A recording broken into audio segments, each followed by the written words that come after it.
자존감 수업 윤홍균 지음 싸움에서 끊지 못하는 관계.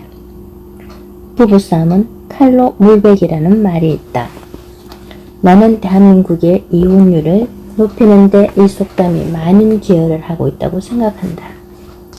부부싸움은 오래 하는 일,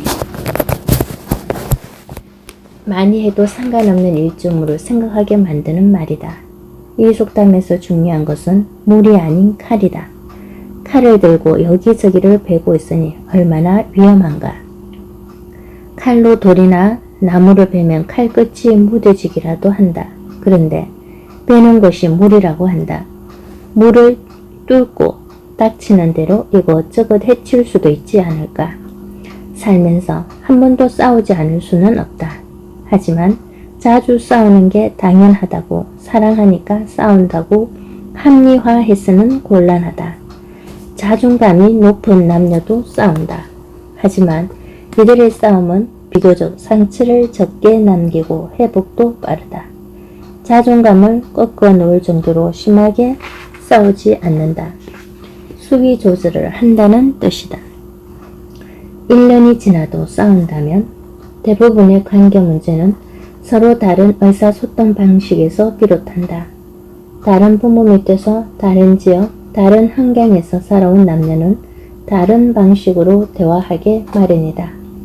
따라서 이 차이를 조율하는 과정에서 몇 분의 스파키를 끄겨말 수밖에 없다.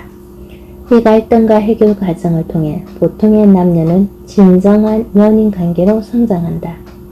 대다수의 평범한 연인들은 3개월에서 6개월 정도가 지나면 싸움이 줄어들고 안정을 찾는다고 한다. 반면 이 시기까지 타협을 이루지 못한 커플은 헤어지는 수준을 밟는다.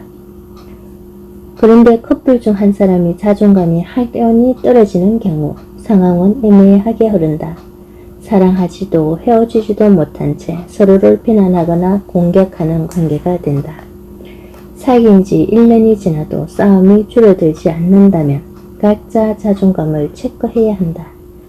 우린 싸움도 자주 하지만 화해도 잘해 라고 말하는 커플이 있는데 결코 자랑할 만한 일은 아니다. 격렬하게 싸우고 뒤끝 없이 마무리를 한다 해도 우리의 뇌와 피부는 그 횟수만큼 시들어간다. 싸움을 쓰겠다고 해도 문제다. 제압된 상대가 사랑하는 사람이기 때문이다. 뛰어난 언변과 논리로 남편을 제압한 부인은 남편은 나보다 논리적이지 않아 라고 생각할 수밖에 없다. 이긴 기쁨은 잠시뿐. 논리적이지 않은 남편과 사는 자신에게 만족할 수는 없는 법이다. 진 쪽은 더한 스트레스를 받는다. 말싸움에서 밀리든 힘을 밀리든 제압을 당한 쪽은 자괴감에 빠진다. 사랑 표현을 받아도 시원찮을 판에 가장 믿었던 사람에게 공격을 당했기 때문이다. 커플은 팀이다. 아무리 좋은 팀이라도 불화와 갈등은 있다. 하지만 팀 킬은 가장 어리석다. 시비를 가리고 공격을 주고받는 사이 팀이 패배하기 때문이다. 자신은 억울하고 속상하겠지만 남의 눈에는 저 팀은 형편없는 팀으로 보일 뿐이다. 싸우는 진짜 이유가 따로 있다. 자신을 믿지 못하는 사람은 현재 연애하고 있는 자신도 믿지 못한다. 우선 상대와 사귀기로 한 결정 자체에 자신이 없다. 그래서 자꾸 묻는다. 내가 지금 과연 연애하기에 적합한 때인가? 과연 이 사람이 나에게 적합한 사람일까? 이 사람도 곧 떠나지 않을까? 혼자 연정을 품거나 호감을 느끼는 건 본능적인 감정이다. 그런데 연애는 다르다. 느낌이 아니라 판단이다. 짝사랑은 감정이지만 연애는 결정이다. 그래서 자신의 판단력을 믿지 못하면 불안할 수밖에 없다. 자신을 사랑하지 못하는 경우도 마찬가지다. 이런 사람은 상대가 아무리 나를 사랑한다고 해도 납득이 되지 않는다. 너처럼 멀쩡한 애가 왜 나를 좋아하겠어? 혹시 내 몸만 좋은 거 아냐? 라며 의심한다. 이러면 상대를 채간하게 되고 색안경을 끼는 감정은 자연스럽게 드러난다. 자신을 낮게 평가하다 보니 상대에게 너무 많은 것을 요구하기도 한다. 연애에 지나친 욕심을 부려 평범한 관계에 만족하지 못하고 본질적이고 행위상학적인 것을 공유하길 희망한다. 어릴 때도 사랑을 못 받았는데 이 정도 사랑은 받아야지. 남들 하는 평범한 연애를 넘어 정신적인 사랑을 하고 싶어 덩이 좋은 예다. 이러면 안정된 심리 상태로 호감을 나눌 수 없다. 데이트를 해도 불안하고 사랑한다는 고백을 들어도 믿지 못한다. 그럴수록 더욱 집착하고 그래서 뜨겁게 빠져들수록 더욱 불안해진다. 그리고 불안을 달래느라 에너지를 낭비한다. 싸움이 안 일어나려야 안 일어날 수가 없는 환경이 조성되는 것이다. 더 큰 상처를 남기는 사랑싸움. 싸움이 대화와 다른 점은 공격을 목적으로 한다는 점이다. 사랑싸움도 예외가 아니다. 오히려 낯선 사람과 싸우는 것보다 더 위험하다. 사랑하는 만큼 가깝고 남들이 모르는 부분까지 알고 있기 때문이다. 작심하고 싸우자면 상대에게 지울 수 없는 고통을 남길 수 있다. 지 꼬리만큼 남은 자존감마저 앗아가는 게 사랑싸움이다. 그래서 연인이나 부부간의 싸움은 큰 비극으로 번지기 일수다. 아이러니하게도 가까운 사이일수록 공격할 거리도 많고 의심할 것도 많다. 넌 항상 그게 문제야. 그러니 회사에서도 그 모양이지. 그런 부부 밑에서 자랐으니 너도 뻔하지 식으로 직접적인 공격이 오가기 쉽다. 따라서 사랑싸움은 내상이 더 크고 깊다. 말로 마음으로만 다투도 정신은 탈진한다. 하물며 외상이 남는 폭력으로 이어지는 경우는 말할 필요도 없다. 사랑하는 이와 제대로 된 사랑을 주고받지 못한다는 사실은 누구에게나 아픔이다. 타인에게 속 시원히 털어놓을 수 없는 고민도 생긴다. 사랑을 하면 자존감이 올라갈 줄 알았는데 오히려 자괴감만 커지는 셈이다. 너무 아픈 사랑은 사랑이 아니다. 우리는 누구나 사랑에 대한 환상을 갖고 있다. 사랑이 우리를 행복하게 할 것이란 환상이다. 이런 믿음은 백설공주 이야기부터 춘향전에 이르기까지 동서고금을 막론하고 널리 퍼져 있다. 진정한 사랑을 만나면 모든 고통이 치유될 거라고 믿는 것 같다. 자존감도 비슷하다. 많은 사람들이 사랑을 통해 자존감을 회복할 수 있다고 믿는다. 과거가 불행했던 사람일수록 사랑을 통해 상처를 회복하고 행복해질 수 있다고 믿는다. 자존감을 획득하면서 가장 먼저 찾는 게 사랑이다. 자존감이 떨어질 때도 가장 먼저 의지하는 게 사랑이다. 그래서 자존감이 낮은 사람들은 사랑을 쉽게 끝내지 못한다. 자신이 원하는 사랑이 아니어도 참고 견딘다. 너덜너덜 상처를 입고 우울증에 빠져도 이별할 엄두를 내지 못한다. 가끔 듣는 사랑한다는 말이나 근거 없는 느낌에 기대어 심약한 사랑을 유지한다. 이 사람 말고는 아무도 나를 사랑하지 않을 거야 라는 생각, 이별을 감당하지 못할 거야 라는 생각은 전쟁 같던 사랑일지언정 완전히 끝나지 않도록 강력한 방어막을 친다. 이렇게라도 사랑하는 것 말고는 희망이 없다는 생각에 무릎을 꿇는다. 그러면 자꾸 슬퍼진다. 내가 상담을 하면서 놀랐던 것 중 하나는 너무나 많은 사람들이 슬픔과 사랑을 혼돈한다는 사실이다. 화가 나서 눈물이 나고 불안해서 우울해지고 슬픔에 가슴이 미어지는 경험을 사랑으로 인한 아픔이라고 생각한다. 그건 그냥 아픈 거다. 노래 가사처럼 너무 아픈 사랑은 사랑이 아니다. 이별이 행복의 지름길일 때도 많다. 자존감 향상을 위해 오늘 할 일. 사랑하는 사람과 사랑하게 해달라고 기도하기. 지금 사랑하는 사람과 영원히 사랑할 필요는 없다. 빨리 헤어지는 게 좋은 경우도 있다. 하지만 지금 사랑을 하는데 굳이 이별을 앞당기는 행동을 할 필요는 없다. 사랑이 끝나면 어떻게 하나 미리 걱정할 필요도 없다. 사랑하는 상대를 시험하거나 괴롭히지 말고 지금 사랑하고 있다면 더 사랑하게 해달라고 빌어야 한다. 사랑은 워낙 복잡한 감정이라서 종종 혼란을 야기한다. 의심이나 속박을 사랑으로 착각하기도 한다. 하지만 중요한 건 사랑하는 사람이 생겼을 땐 마음껏 사랑하기를 바라야 한다는 점이다. 그러니 매일 잠들기 전에 이 사람을 더 많이 사랑하게 해주세요 라고 기도해보자. 이별이 무서워 떠나지 못하는 사람. 이별을 유난히 두려워하는 사람들이 있다. 더 이상 만나길 원치 않는데도 헤어지기 두려워서 관계를 못 끊는다. 주변에서 보다 못해 그만 헤어지라고 충고하고 자신도 언젠가는 파국으로 치달을 걸 알면서도 이별을 결심하지 못한다. 행복하지 못한 사랑을 힘겹게 이어간다. 심지어 무시받거나 폭행을 당하면서까지 상대를 떠나지 못하기도 하고 적잖은 돈을 빌려주고는 갚으라는 말을 못하기도 한다. 자기 권리를 주장하면 상대가 떠날까봐 두려워서다. 이별 클리닉을 찾는 사람들.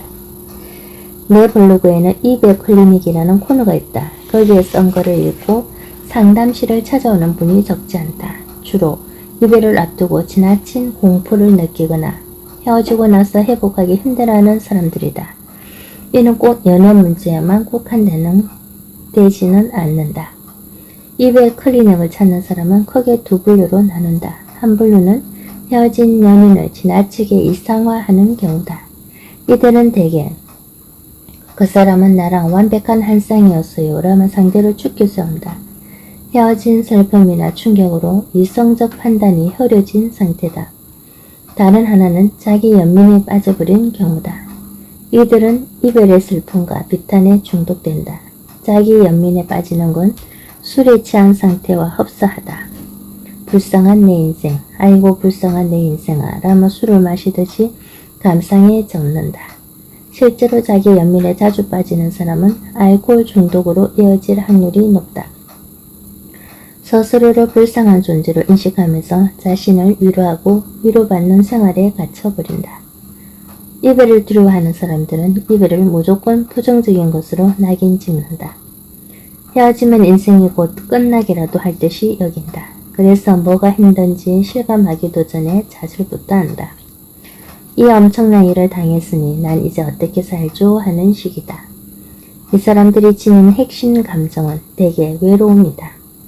혼자 있는 것은 외로운 것이며 외로움은 곧 괴로움이라고 간주한다. 혹은 자신은 혼자서는 절대로 행복할 수 없다고 믿는다.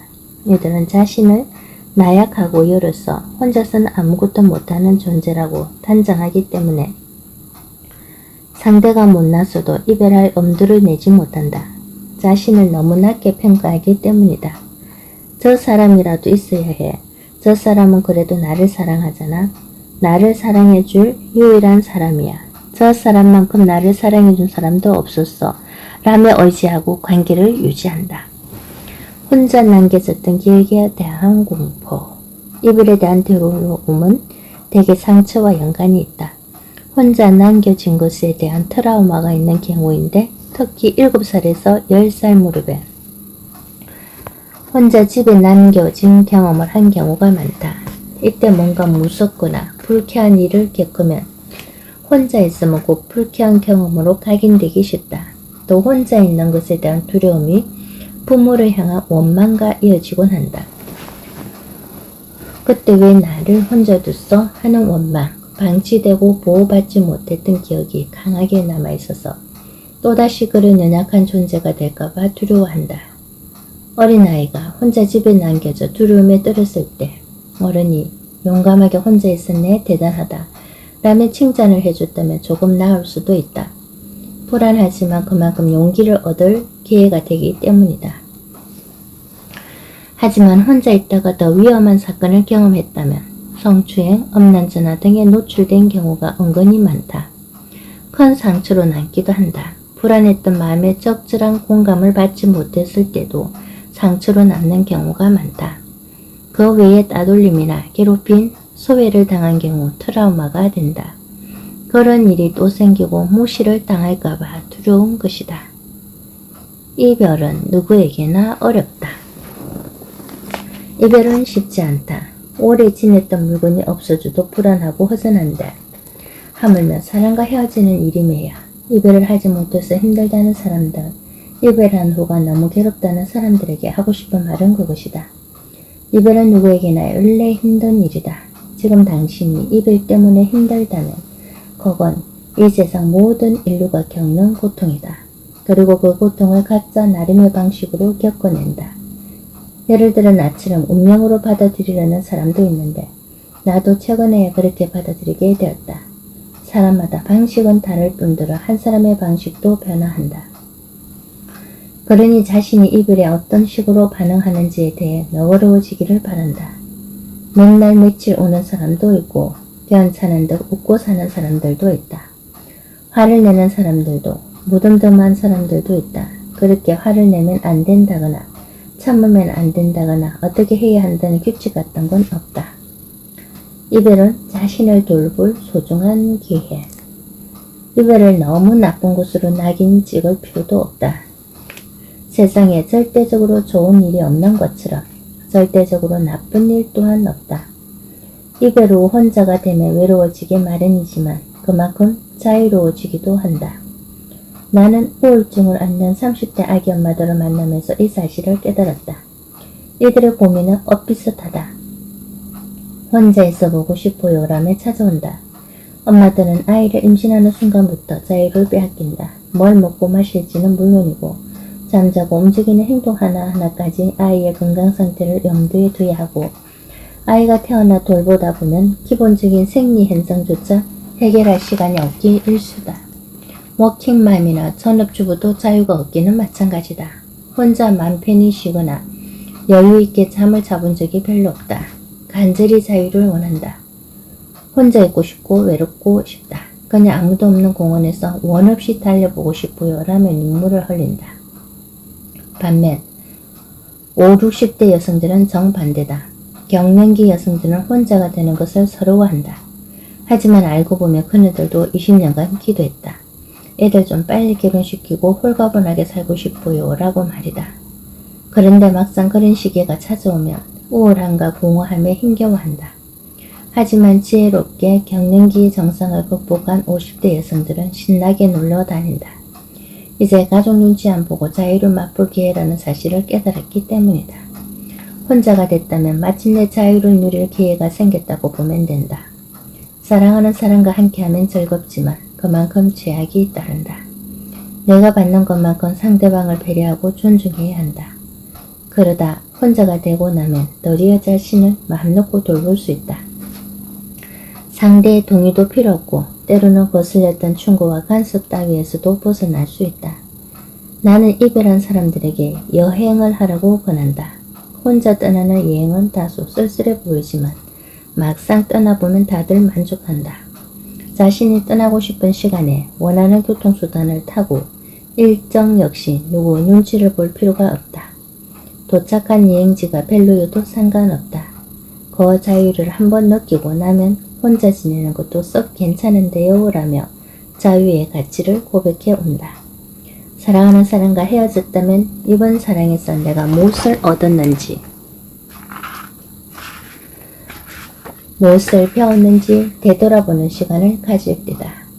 꼭 거창한 여행이 아니어도 좋다. 당일치기도 좋고 가본 곳을 다시 가봐도 된다. 나는 익숙한 서울만 돌아다녔다. 아침에 지하철을 타면서 나는 외국인이다. 지금 서울에 막 도착했다. 라고 체면을 걸었다. 썩 괜찮았다. 자유가 생겨 가능한 일이었다. 자존감 향상을 위해 오늘 할 일. 나쁜 습관과 이별 계획 세우기. 이별은 고동력, 혼자 사는 삶을 버티는 능력을 키울 훈련 기회다. 지금 아무리 행복해도 언젠간 마음 아픈 이별을 맞게 마련이다. 그때 받을 심리적 타격을 줄이기 위해선 연습이 필요하다. 그렇다고 멀쩡한 연인이나 가족과 헤어질 필요는 없다. 여기서는 그동안 몸에 밴 나쁜 습관과 헤어지는 연습을 해보자. 늦잠 자는 습관, 밤에 폭식하는 습관, 술이나 담배에 의존하는 습관과도 이별할 필요가 있다. 나쁜 습관은 중독으로 이어지는데 중독자를 뜻하는 로마 시대의 노예를 뜻했던 ICT에서 파생된 단어다. 그만큼 나쁜 습관은 우리를 종속시킨다.